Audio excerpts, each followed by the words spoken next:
It's crazy to think that you'd need to add more content to a single-player, fixed-scope game that can already last you hundreds of hours. And yet, here's this video.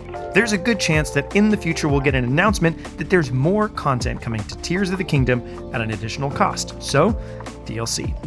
Assuming we do get some, partly because Breath of the Wild did, we have no official indication of what on earth that could be, so that leaves us room for a really fun video you're watching right now, breaking down all of the fun ideas they could give us to keep me sucked in even longer as post-release content for one of the greatest games of all time. Let's talk about it. Real quick, I'll let you know, no spoilers. By and large, with this kind of DLC, it's intended to be able to slot into the middle of your adventure, maybe even better than onto the end of it. So if I do have any kind of story spoilers, I'll save them for the end and give you fair warning. But we also may just not have any, so we'll see. First thing, let's quickly recap the Breath of the Wild DLC to have a baseline of what kind of scope and variety we may be able to expect. For that game, the content released in 2 waves. Wave 1 came with Trial of the Sword, Master Mode, Hero's Path Mode, the Travel Medallion, and New Armor. Working backwards, New Armor wasn't particularly powerful stuff, but just cool cosmetics like the Phantom Hourglass Armor, Tingle's outfit, the Korok Mask, Majora's Mask. The Travel Medallion and Hero's Path modes are great quality of life features that are actually in the base game for Tears of the Kingdom and were really good additions to me as I was still playing the game when this wave launched. Now, Master Mode is a classic addition for Zelda games, but not quite in the way it was done here. This was a sort of second quest situation where enemy camps were switched up, enemies were added into the sky, all monsters were leveled up by just 1 level, you could find way better weapons way earlier in the game, and my least favorite feature, enemies would regenerate health after a few seconds. Overall, it's certainly a challenge, but that last feature especially changes it up in a way that affects the vibe more than I'd necessarily want. But still, Master Mode was there. And finally, Trial of the Sword. This was more or less an Eventide Island or Proving Ground situation. The game starts you back off with nothing, and there were 3 rounds of sequential rooms to work your way through, gathering resources and trying to make it to the end, and eventually it would power up your Master Sword. Honestly, this was challenging, but in the exact way I wanted, and I loved it. And then in December of 2017, 9 months after the game came out, Wave 2 once again introduced some new cosmetics, but primarily the Champion's Ballad. This includes a first phase, which pits Link against 4 enemy encampments around the Great Plateau with only a quarter heart and nothing but a weapon called the One-Hit Obliterator that insta-kills but takes time to recharge. It's sort of a stealth mission. Take out all 4 camps, complete the shrines, and the next part is opened up. 12 new shrines are opened up after some little shrine quests near the 4 Champions regions, and you get some new cutscenes from 100 years ago. Once all that's done, there's a final dungeon, or Divine Beast or whatever, that ends with a battle with a powerful Sheikah monk, and your reward for defeating him is the Master Cycle Zero, a motorbike that's by far the most convenient way to trek across Breath of the Wild's map, sort of like Zonai devices now. By and large, I thought all this stuff was great, so my only complaint with all this was, as someone who had played the game close to launch, I had 100%ed the rest of it except for this, so when I got the Master Cycle Zero, there wasn't really anywhere left in the world for me to use it to explore, but still, pretty cool. So that's the recap. Here's a couple takeaways. In thinking about this, Nintendo didn't seem afraid to make entirely new areas or content when thinking about the Trial of the Sword or the new dungeon. Additionally, including story content doesn't seem out of the realm of possibility. Even if it's not progressing the story any further, it may just provide more context behind what we're seeing.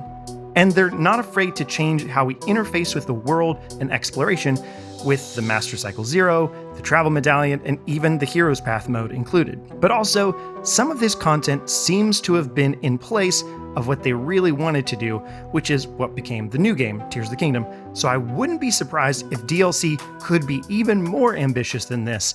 So let's get into it. First, let's take the example of the Master Cycle Zero. This is a much faster way to travel around this map than anything that was possible before it. In Tears of the Kingdom, there's plenty of ways to travel around the map very quickly, especially with Zonai tech. But I, and several others, were taken aback by the breadth of the depths, while being surprised at the minimal nature of the skies, especially by way of traveling across them. Sure, you could get tons of Zonite and level up your battery to fly a space motorcycle around the world, but it's not particularly elegant, and it does technically have a flight limit. When the game first came out, I wondered if we would maybe eventually get to fly in the way that we have in Hyrule before, on a Loftwing. Obviously, there would have to be some kind of story stuff here to explain what's going on to make a Loftwing or multiple Loftwings suddenly appear that hadn't before. But imagining that that's taken care of, making an experience out of flying around Hyrule, especially when it's already so easy to find some sort of way to break any kind of theoretical exploration sequence, would be great.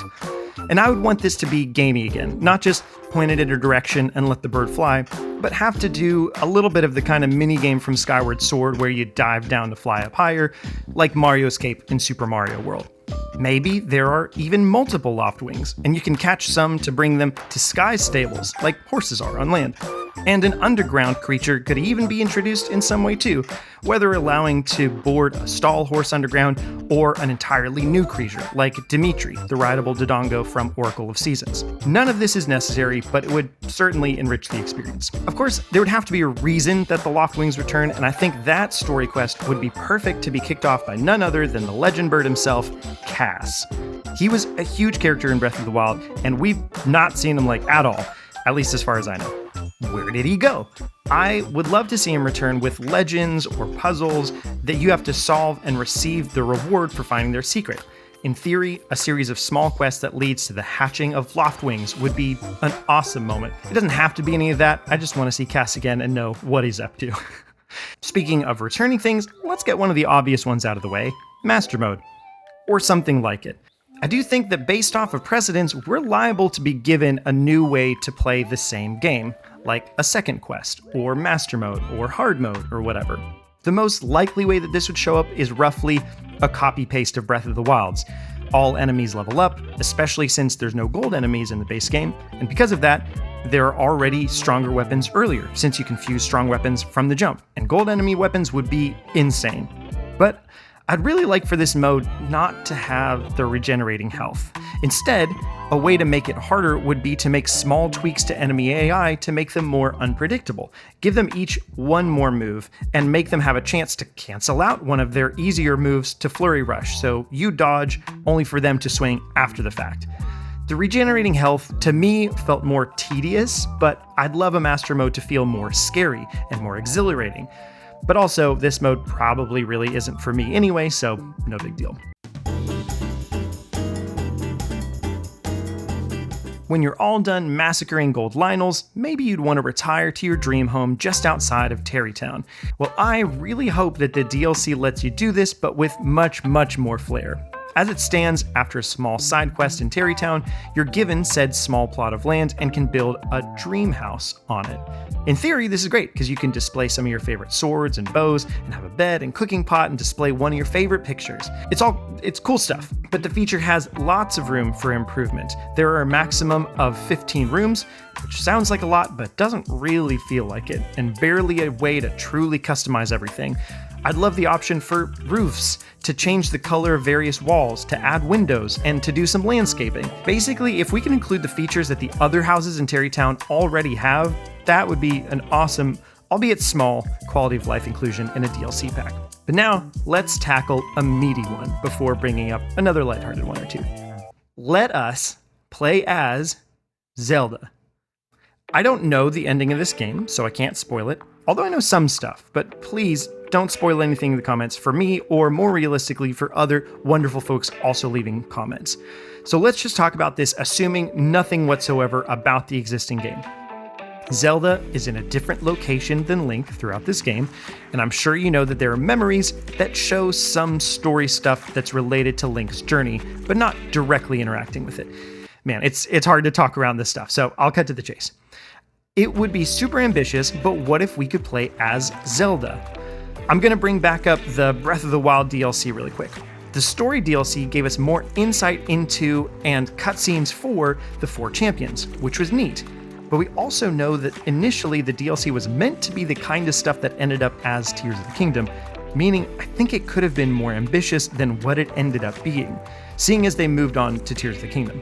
Another feather in the cap of Let's Dream Big is that Monolith Soft helped a lot with both of these games, and their DLC for Xenoblade Chronicles 2 and 3, Torn of the Golden Country, and Future Redeemed, are basically whole games. It's insane. So all that to say, especially after they've taken their time with finishing Tears of the Kingdom, since it apparently was feature complete roughly midway through 2022 and took a year to release, let's expect low but hope high with this one.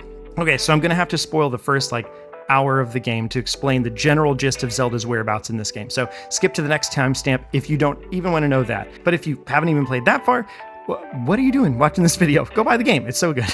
Okay, so Zelda is in the far, far past and hanging out with the Zonai. Unless the game throws a huge surprise, the most that we interact with this era, and Zelda in turn, is through cutscenes and memories. But what if, in actually a very similar way to Xenoblade's Torn of the Golden Country, the game reuses a section of the map, probably not all of it, and allows us to re-explore that changed area one last time to hit specific story beats as Zelda. But why would we want to play as Zelda, you might ask? Well, she'd play differently. Her basic mechanics could be the same, and even if animations are different, like run speed, movement, and all that could be identical. However, she's stuck in the past with the Sheikah tablet, so this allows for a way to reintroduce some mechanics from Breath of the Wild where she can use Magnesis and the Bomb Runes and Cryonis and Stasis the same way that she does in Hyrule Warriors Age of Calamity. Additionally, at this point, she's had some experience with her light powers and deals some with time. So I could see a similar ability to Recall where she can basically flurry rush the world by slowing down time for a short burst every once in a while. There could be a bunch more mechanics, and they could make it interesting in a number of ways. Maybe even create a new dungeon using these familiar mechanics that we haven't seen in a while. But here's why this is exciting to me. This is a story that already happened, and is happening throughout Tears of the Kingdom. So you could play it toward the beginning of your adventure, the middle, or the end, and it slots in just as well regardless. Again, kind of like Torna. That feels like a bit of an essential here. This game is too long to make the DLC be something that only works at the end of the game, and on the flip side, too many people have finished it for it to be something that only makes sense mid-journey. But another reason this would be cool is going back to the champions in Breath of the Wild DLC. There are some characters that don't really get explored that deeply in Tears of the Kingdom, and it would make perfect sense if they were saving them for this exact reason. Tell the story in the past, flesh out those characters so that we can understand them more fully from Zelda's perspective. Of course, despite all this could actually be too ambitious. But I think filling in story gaps is a great avenue for DLC, and a playable Zelda is a perfect candidate. Back to silly ones, gimme the Minish.